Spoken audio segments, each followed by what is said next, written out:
अभी हम लोग पहले लेक्चर के अंदर पढ़ चुके हैं हमारे जो हमारा जो भी है रेडिएशन का फूड रेडिएशन के बारे में, उसके पर्पजेस के बारे में और उसकी डेफिनेशन के बारे में। कौन कौन से जो आयनाइजिंग रेडिएशंस हैं जिनको अप्रूवल मिला हुआ है, जैसे इलेक्ट्रॉनिक बीम्स हैं, एक्सरेज हैं, गामा रेज हैं, जिसके अंदर कोबाल्ट 60 एंड सेशियम 137 जिसको शॉर्ट फॉर्म में CO60 C137 ना अभी तो नहीं तो यूज़ किया जाता है। उसके बाद यूनिट्स ऑफ रेडिएशंस जो हैं वो इसके अंदर हम लोगों ने पढ़ा था कि कौन कौन से रेडिएशंस जो यूनिट्स हैं वो इसके अंदर डाली हुई थी। तो नेक्स्ट जो है mechanism of inactivation of micro organisms. उससे पहले एक छोटा सा वीडियो आप लोगों को दिखाते हैं।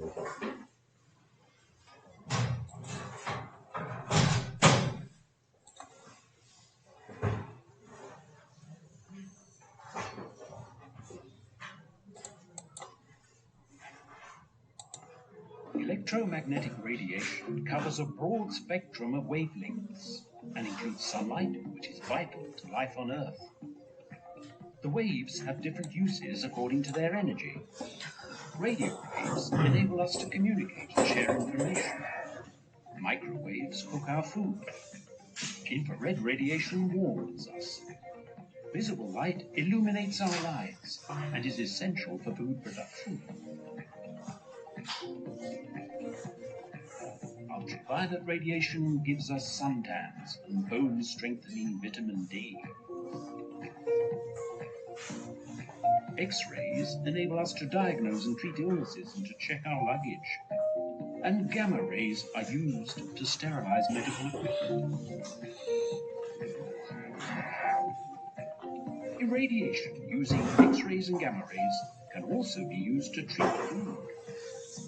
By choosing the right wavelength and dosage, these rays can prevent sprouting of vegetables like potatoes, maintain their freshness and taste, and destroy harmful bacteria that could be present in spices, meat, or seafood.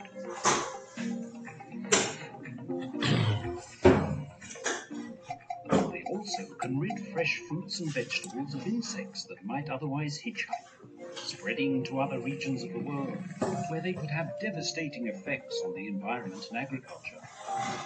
Food irradiation involves shining electromagnetic rays or beams of electrons onto food. The energy is transferred at an intensity necessary to give the desired effect. It is a cold process, so spices retain their unique flavors and aromas that would be diminished by heating. It also avoids reliance on chemical methods, such as fumigation or pesticides, to combat bacteria, insects, or other spoilage organisms. In addition, those irradiation beams pass through packaging, so the food remains protected from bacteria or insects after treatment and will remain fresh longer. Food irradiation offers a chemical-free and heat-free approach.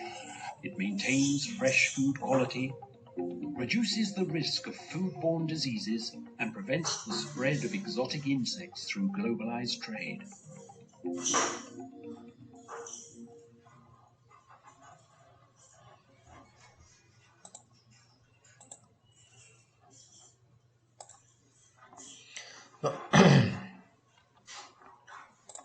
तो mechanism of food inactivation of एक video के अंदर आप लोगों ने देखा कि radiation is an effective means of destroying both pathogenic and non-pathogenic bacteria as well as parasites and viruses. Radiation जो टेक्नोलॉजी है वो pathogenic non pathogenic micro organisms के अलावा पैरासाइट एंड वायरसेस सभी के ऊपर बड़े अच्छे से इफेक्टिवली काम करती है। और रेडिएशन वेदर आयोनाइजिंग और non ionising inactivation microns by damaging critical element of in cell, most often in general material. Large and complicated molecules and macromolecules such as nucleic acids and are indirectly responsible for significant spoilage. Ionization slightly modifies and breaks their structure and देखो ionising और या non ionising radiation कोई भी है वो inactivate करते हैं micro organisms को, उनके सेल स्ट्रक्चर को डैमेज कर देते हैं, क्रिटिकली एलिमेंट है जो सेल्स का उनको डैमेज कर देते हैं, खासकर मॉलिक्यूल्स और मैक्रो मॉलिक्यूल्स जैसे न्यूक्लिक एसिड है जो इसके अंदर मिलता है, ठीक है, वो डायरेक्टली या इनडायरेक्टली रिस्पॉन्सिबल होता है स्मॉल एज के लिए, ठीक है। इसके अंदर जो हम लोग अगर बात करें शॉर्ट फॉर्म के अंदर अगर हम बात करें रेडिएशंस के अंदर बेसिकली होता क्या है कि हमारे बॉडी के अंदर, हमारी बॉडी के अंदर भी होता है, माइक्रो ऑर्गेनिजम्स के अंदर भी होता है डीएनए एंड आरएनए। एक तरह से हम ये कह सकते हैं चिप लेवल की हमारी प्रोग्रामिंग होती है बॉडी के अंदर, अगर उसको डिस्टर्ब कर दिया जाए तो बॉडी प्रॉपर तरीके से ग्रोथ नहीं कर पाती, या जैसे माइक्रो ऑर्गेनिजम्स हैं अगर इनके भी अगर डीएनए आरएनए को आप लोग चेंज कर दोगे तो इन मैक्रो मॉलिक्यूल्स के अंदर क्या होता है, क्योंकि ये बात काफ़ी ये क्या होता है, मैक्रो मॉलिक्यूल्स हैं, मैक्रो यानी बड़े टाइप ऑफ मॉलिक्यूल्स हैं, और ये काफ़ी सेंसिटिव होते हैं आयन से, आयनाइजेशन से, ठीक है।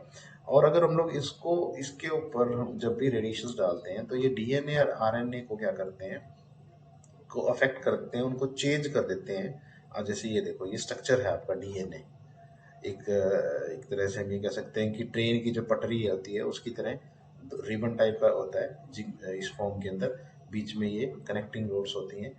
और जैसे ही ये क्या करेगा, जब फोटॉन्स इसके ऊपर डालेंगे हम लोग इसके ऊपर, तो ये क्या करेगा, डायरेक्ट एक्शन तो क्या करेगा, इसकी जो हमारी जो रिबन होता है, जो रिबन अरेंजमेंट होती है उसको ये डिस्टर्ब कर देगा। सेकेंड इसके अंदर ये क्या करेगा, इनडायरेक्ट एक्शन, इनडायरेक्ट एक्शन के अंदर क्या है कि एक तो इसके स्ट्रक्चर को चेंज कर दिया, इसने डीएनए के स्ट्रक्चर को चेंज कर दिया, जिसके कारण क्या होते हैं कि फूड है वो अपने आप को माइक्रो ऑर्गेनिज्म में मल्टीप्लाई नहीं करेंगे, किल हो जाए, उनकी जो ग्रोथ है वो रुक जाएगी और वो खुद भी उनकी किलिंग हो जाएगी। दूसरा क्या है, जैसे न्यूक्लिक एसिड्स वगैरह है, इनको भी क्या करेगा ये, इसके ऊपर भी इफेक्ट डालेगा, ठीक है। और इनके जो एलिमेंट्स हैं, क्रिटिकल एलिमेंट्स हैं, उनको डैमेज करेगा, जिसके कारण जो सेल्स हैं माइक्रो ऑर्गेनिम्स की वो डेड हो जाएंगी। जैसे पोटैटो के अंदर बात करें, when potatoes are irradiated the macromolecules responsible initiating macromolecules हैं वो स्प्राउटिंग के लिए, स्प्राउटिंग बोलते हैं जिसके अंदर जो छोटा आलू उगना शुरू हो जाता है उसको, ठीक है। Large molecules which makes them no active, also makes them no sensitive. One slightly change to their structure, they can no longer perform properly. मतलब क्या है कि बहुत ज़्यादा सेंसिटिव नहीं होते, लेकिन सेंसिटिव हैं। जो मैक्रोमोलिक्यूल स्प्राउटिंग के लिए रिस्पॉन्सिबल है वो काफ़ी सेंसिटिव होते हैं, लेकिन इनके अंदर थोड़ा सा भी अगर चेंज कर दिया जाए तो ये अच्छे तरीके से परफॉर्म नहीं कर पाते। तो जो स्प्राउटिंग के लिए जो मतलब अंकुरण जिसको बोल देते हैं उसके लिए जो रिस्पॉन्सिबल हैं, उस तरह के मैक्रो मॉलिक्यूल्स के ऊपर जब हम लोग रेडिएशन डालते हैं तो वो इनको डैमेज कर देते हैं, इनके अंदर चेंज कर देते हैं किरणें, रेडिएशंस, और जिसके कारण क्या है वो स्प्राउटिंग नहीं होती। Therefore, very low exposure of gamma radiation are necessary for inactive microorganism responsible for sprouting. और जो ये अंकुरण जिसको आप बोलते हैं, इसको इनएक्टिवेट करने के लिए, इन मैक्रो मॉलिक्यूल्स को इनएक्टिवेट करने, एक तो माइक्रो होता है, एक मैक्रो। माइक्रो यानी सूक्ष्म परजीवी, माइक्रो से ऊपर जो बड़े होते हैं उसको बोलते हैं मैक्रो मॉलिक्यूल्स। तो इन मॉलिक्यूल्स को थोड़ी सी गामा रेस रेडिएशन, लो एक्सपोजर, थोड़ा सा रेडिएशन की अगर हम डाल देंगे तो ये माइक्रो मॉलिक्यूल्स हैं वो चेंज हो जाएंगे, इनएक्टिवेट हो जाएंगे, और जिससे स्प्राउटिंग नहीं होगी। और उसके अलावा क्या, the most important use of radiation are destruction of pathogenic microgen के लिए भी काफ़ी यूज़ किया जाता है रेडिएशंस को।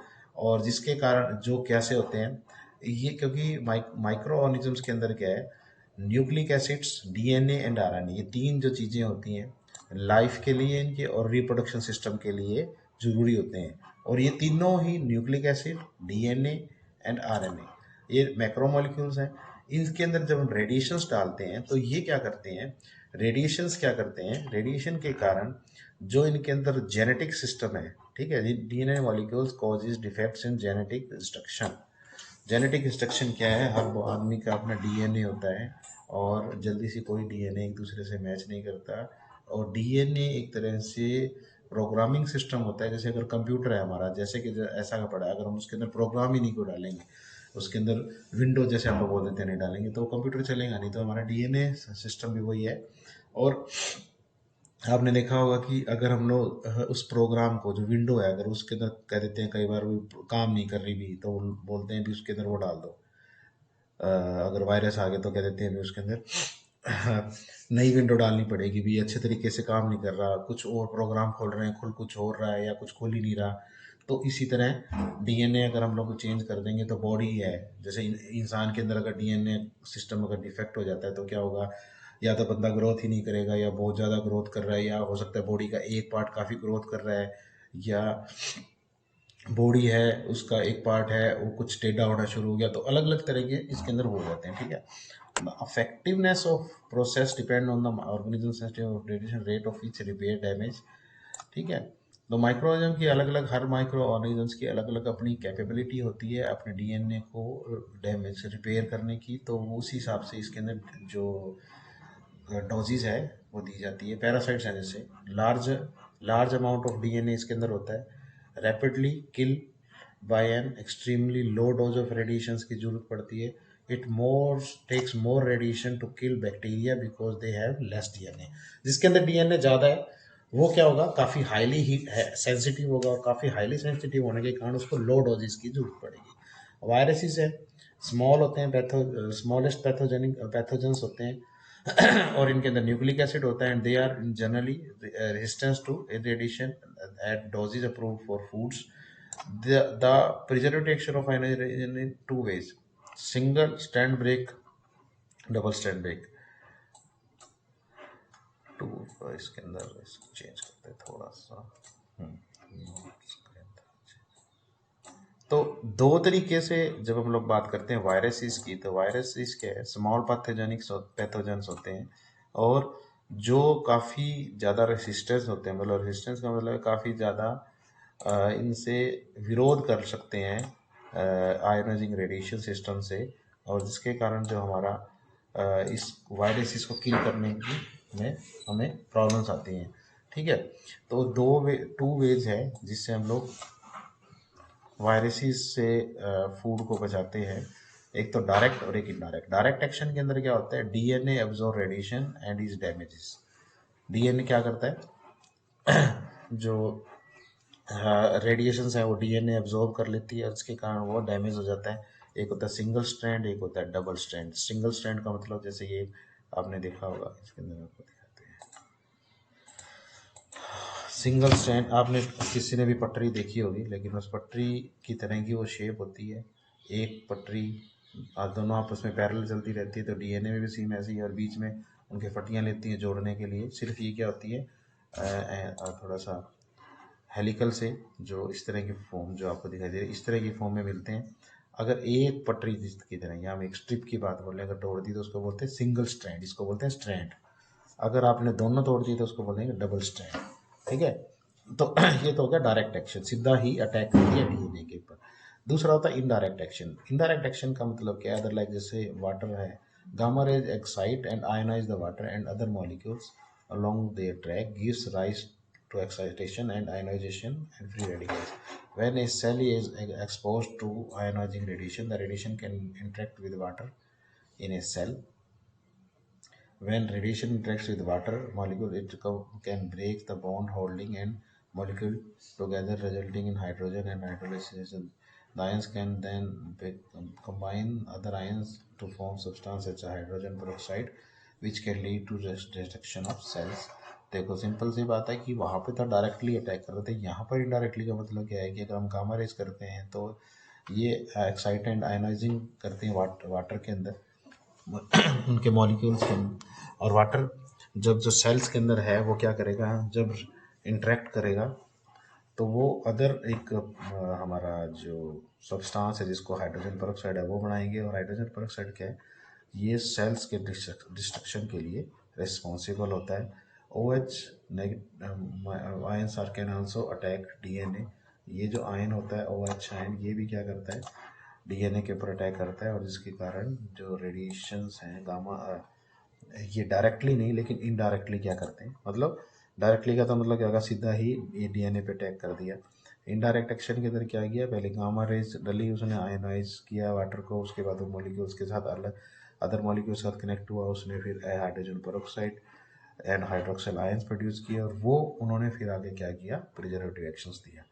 प्रोसेस ऑफ गामा रेडिएशंस, आप लोगों को सभी को आपको एक वीडियो दिखाया सिंपल सा, एक रेडिएशंस के अंदर क्या है, एक आपकी इसके अंदर सिंपली एक कन्वेयर सिस्टम बनाया था, आपको वीडियो दिखाया था, उसके अंदर वो लैंप की फॉर्म में वो डाल रहा है उसके ऊपर, और इसके अंदर भी क्या होता है, फूड को पैक कर दिया जाता है, जैसे कि ये कन्वेयर है, यहाँ पर फूड को डाल दिया उस बॉक्स के अंदर, यहाँ पर क्या है फिक्स, यहाँ पर एक आपने जो रेडिएशन प्रोड्यूस करने वाला जो है ऑक्सीलेटर उसको लगा दिया, यहाँ से जो फूड मटेरियल यहाँ आएगा, इसके ऊपर किरणें डलेंगी, और यहाँ पे कुछ देर के लिए जितने भी सेकंड उसको टाइम चाहिए वो रखेगा, और फिर फूड आगे चला जाएगा, और उसके बाद आगे उसको स्टोर कर दिया जाएगा। तो gamma ray radiation carried out inside N irradiation chamber, और जो चैम्बर था उसको इरेडिएशन चैम्बर बोलते हैं, जहाँ पर किरणें डाली जाती हैं।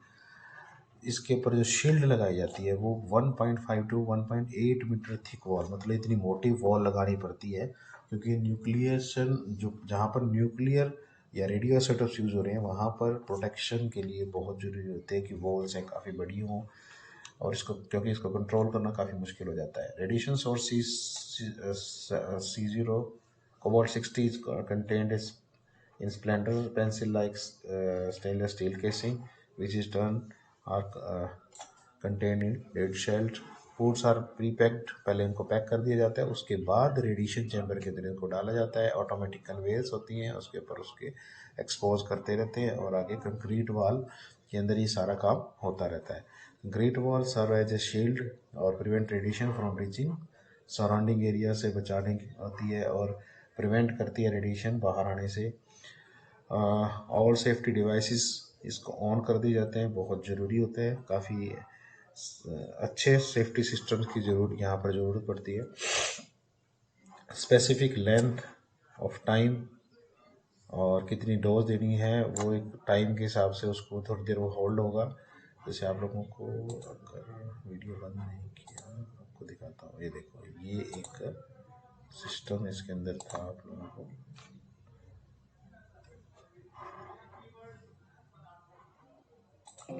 spreading to other regions of the world where they could have devastating effects on the simple environment. सा एक प्रोसेस देखो, ये कन्वेइंग ऑटोमेटिक कन्वेयर है जिसके ऊपर बॉक्स के अंदर फूड पैक होके आ रहा है। ये रेडिएशन चैम्बर हो गया जहाँ पर रेज आ रही है, देखो कुछ देर तक वो होल्ड हो रहा है, ठीक है, और उसके बाद वो जाके आगे जा रहा है, ठीक है। तो ये कुछ इसी तरह की फॉर्म में रेडिएशन डाले जाते हैं उनके ऊपर। अफेक्ट ऑफ अगर हम बात करें इफेक्ट ऑफ, हाँ इसके अंदर एक है कि रेडिएशन जो एरिया आता है जहाँ पर खासकर गामा रेज यूज़ कर रहे हैं तो वहाँ पर मल्टीपल प्रोटेक्शन सिस्टम यूज़ किए जाते हैं, सेफ्टी डिवाइसेस यूज़ किए जाते हैं, और जो वर्किंग प्रोफेशनल्स हैं उनको प्रॉपर तरीके से यूज़ करना, सेफ्टी इक्विपमेंट्स को बताया जाता है, उनको ट्रेंड भी किया जाता है, और काफ़ी स्किल्ड लेबर उसके वहाँ पर यूज़ की जाती है, प्रोफेशनल वर्कर्स हैं उनको यूज़ किया जाता है। अफेक्ट ऑफ आयोनाइजिंग रेडिएशन की अगर बात करें, बहुत ज़्यादा कोई it will demonstrate that radiation up to 10 kilo gray not cause any significant change in nutritional value of micronutrients. बहुत ज़्यादा कोई चेंजेस इसके अंदर नहीं होते, न्यूट्रिशनल क्वालिटी को बहुत ज़्यादा कोई अफेक्ट नहीं करता। Vitamin not most essential micronutrients जैसे ए सी ई के भी बहुत ज़्यादा ये थोड़े से सेंसिटिव हैं, लेकिन इनका बहुत ज़्यादा इनके अंदर लॉसेस नहीं होते, दे कैन बी रिड्यूस, थोड़ा बहुत इनका रिड्यूस जरूर हो सकते हैं थोड़े। Irradiation may convert vitamin C to dehydroascorbic acid, which is another equal to usable form of vitamin C को डिहाइड्रोएस्कॉर्बिक एसिड में कन्वर्ट कर सकता है, लेकिन ये भी यूजेबल एक तरह से फॉर्म है विटामिन सी की। Fat soluble vitamin like vitamin D R radiation resistance and survive radiation. अगर विटामिन डी के ऊपर बहुत इफेक्टिव नहीं पड़ता क्योंकि ये रेडिएशन रेजिस्टेंस होता है। उसके बाद है minerals are virtually unchanged, minerals में कोई चेंज नहीं होता। Iron is oxidised but the nutrient, iron है वो ऑक्सीडाइज हो सकता है, लेकिन इसके अंदर कोई न्यूट्रिशनल वैल्यूज़ की चेंज नहीं होते। उसके अलावा other process like freezing, thawing, storage have similar effect on iron, same ही होता है इन दोनों में भी। तो इसलिए हमें ये नहीं कह सकते कि आयरन के अंदर कोई एक्स्ट्रा चेंज इसके अंदर हो रहा है। तो बॉडी ह्यूमन कंजप्शन के लिए अगर हम लोग 10 किलोग्राम तक अगर हम लोग डोजेस दे रहे हैं तो ये सेफ होता है। उसके बाद है practical applications of food radiation. Low doses, तीन तरह का इसके अंदर हम लोग बहुत करते हैं। लो डोजेस जहाँ पर 1 किलोग्राम तक हम यूज़ कर रहे हैं, मीडियम डोजेस जहाँ पर 1 से 10, और हाई डोजेज यानी ट्रांजिट 25 टू 70 किलोग्राम। अगर हम बात करें यूज़, जहाँ पर स्प्राउटिंग करनी है या फूड को लेट पकना देना है, या इंसेक्ट्स या इंसेक्ट्स वगैरह को या फूड बोर्न पैरासाइट्स को बंद करना है, तो यहाँ पर अलग अलग लेस देन 1 किलोग्राम जैसे देखिए अलग अलग जो डोजेज लेवल है वो यूज़ किया जाता है। अगर हमें स्पॉलेज माइक्रो ऑर्गेनिजम्स है जो शेल्फ लाइफ इम्प्रूव करने के लिए, या पैथोजेनिक माइक्रो ऑर्गेनिजम्स है फ्रेश फ्रूट्स या फ्रोजन फ्रूट्स के अंदर, या माइक्रोब्स हैं स्पाइसेस वगैरह के अंदर, और इम्प्रूव करनी है हाइजीन, तो वहाँ पर 1 से 10 किलोग्राम यूज़ की जाती है, जिसको मीडियम डोज बोलते हैं। अगर हमें वायरसेस को किल करना है, या स्टेरिलाइजेशन ऑफ पैक्ड मीट करना है, या पोल्ट्री करना है, या फिर हॉस्पिटल्स के जो हमारे इंस्ट्रूमेंट्स वगैरह हैं उन चीज़ों को अगर स्टेरिलाइजेशन करना है, या एस्ट्रोनॉट्स के लिए जो फूड होता है, जो एस्ट्रोनॉट्स आप लोग सभी को पता है जो स्पेस में जाने वाले वो एस्ट्रोनॉट्स बोलते हैं, उन लोगों के लिए अगर ऐसा कर रहे हैं, मतलब कह सकते हैं कि अगर हमें सिंपल लो काम करना है कि उगने नहीं देना या राइपनिंग को रोकना है तो लो डोज ही चाहिए। अगर स्पॉयलेज माइक्रोऑर्गेनिज्म या पैथोजेनिक माइक्रोऑर्गेनिज्म को किल करना है तो मीडियम चाहिए। अगर स्टेरिलाइजेशन लेवल तक जाना है या वायरसेस को एलिमिनेट करना है तो हमें हाई डोज जाना चाहिए। तो ये अलग अलग तरह की स्प्राउटिंग वगैरह आपको दे रखी है, रेंजेस आपको दे रखी है आपके नोट्स में, तो ये आप लोग पढ़ लेना कि डोजेज रेंज क्या है, ऑब्जेक्टिव्स क्या है पोटैटोज़ के लिए अलग, क्योंकि आपके सिलेबस में अंदर स्पेशली मेंशन्ड है कि रेडिएशन डोजेस किस लेवल जैसे आप लोगों की ये है। तो ये आप पढ़ सकते हो। आपके जैसे नो रेडिएशन ऑफ फूड्स आप लोगों को बता दिया, रेडिएशन डोजेस के बारे में आप लोगों को बता दिया, स्पेशली अलग से है स्पाइसेस, ऑनियंस, पोटैटो, मीट, ये तो सभी आपके टेबल जो दी है उसके अंदर आपको सभी मिल जाएंगे, तो आप इसको एक बार गो थ्रू आप हो जाएंगे तो आप लोगों को आ जाएगा। जैसे देखो पोटैटोज़ के लिए कितनी है, ऑनियंस के लिए 0.05 टू 0.15, स्टोरेज लाइफ के लिए, स्प्राउटिंग बचाने के लिए, मीट के लिए कितनी है, इंसेक्ट को अगर इन्फेक्ट करना है मशरूम्स के लिए कितनी है, मीट के लिए काफ़ी ज़्यादा है। ठीक है, तो अलग अलग लेवल पे अलग अलग तरह की हमें इसके अंदर डोजेज लेवल चाहिए। तो ये आपका कंप्लीट हो गया। नेक्स्ट जो लास्ट आपका रहेगा वो रहेगा concept of microwave heating affect on food quality.